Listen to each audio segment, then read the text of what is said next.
وكانت عائلات عراقية في منطقة الجادرية جنوب بغداد عبرت عن غضبها على خلفية محاولات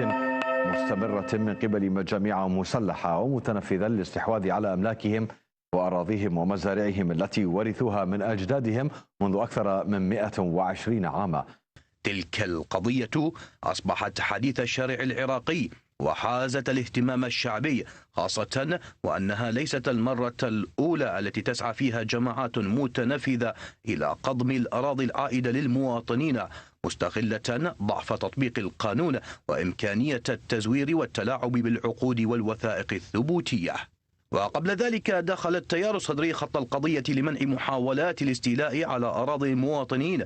هذا وتفاعلت الأوساط السياسية والشعبية مع قضية أراضي الجادرية المتجاوز عليها في بغداد بعد أن أثارتها الشرقية نيوز، وهو ما يسلط الضوء على نشاط تلك الجماعات النافذة والساعية نحو اغتصاب أملاك المواطنين وعقاراتهم